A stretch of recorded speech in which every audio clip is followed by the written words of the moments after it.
some merchants charge 2% to 5%, right? Some don't. Why is it so that?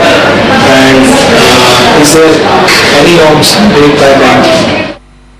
I think the question was that certain merchants charge over and above the price if you pay by credit card, right? That was the question. I think both the networks, Visa as well as MasterCard, have merchant establishment rules, and to the extent that I can relate to it, I think clearly they've said that for normal inventory you cannot charge more, whatever is your normal inventory, and you can keep certain items out of being paid on credit cards, but you're not supposed to charge more. I think that really are the rules.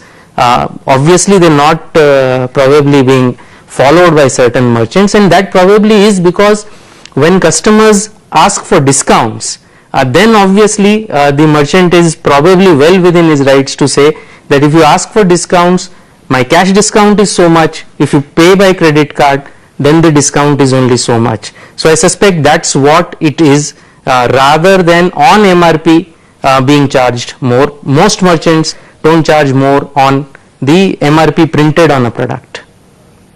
Yeah, I had one credit card of the HSBC bank, and I had gone through the settlement 10th of November, and there was a 5 installment was proposed. I paid all the 5 installments. Still I am getting the credit card bills, and which is continuously charging me the interest. Bring Mr. Roongta here and ask him what happens if after a year the bank decides to put Mr. Agarwal, that is Mr. Sushil's name and his account in a defaulters list. How does he get his issue addressed then? Extremely valid and very important question there. Clearly, I think most consumers forget that if the bank is giving up some money while they are settling, then clearly they retain a right to inform the credit bureau about the fact that this consumer has not paid the full amount. Whilst Ms. Lugani has talked about the RBI guidelines, in practice we find that banks rarely inform consumers. I mean, the number of complaints from consumers who enter into settlements, fully pay off on those settlements, and still clearly they are shown as having defaulted, not only when they had actually defaulted, but the amount written off is also shown in their accounts. I think that is something that consumers, while entering into a settlement, especially where the amounts are disputed. Now there are quite a few cases where the amount is disputed and the consumer, just to buy peace of mind, agrees to pay a certain amount so that he thinks once and for all this will be out of my life.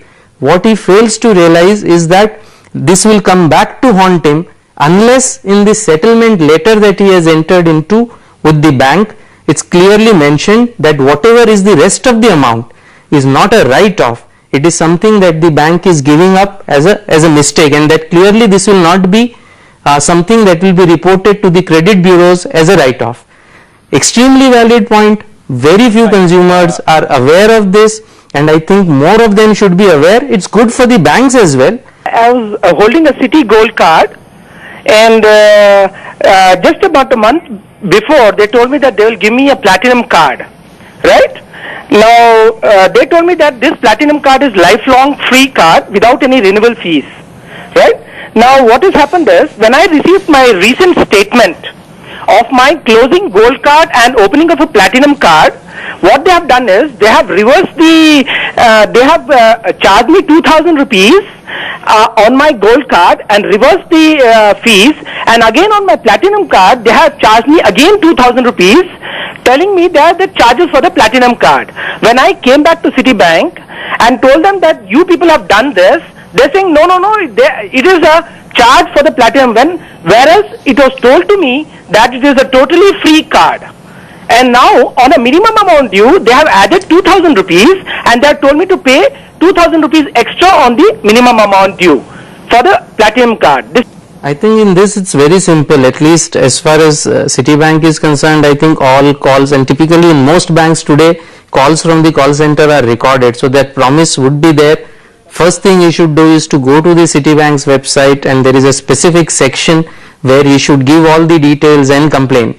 I am sure it will, the issue will get resolved, but if it doesn't within the next 2 to 4 weeks, then the banking ombudsman route is clearly open, and if that promise has been made, I am sure that it will be clearly be honored.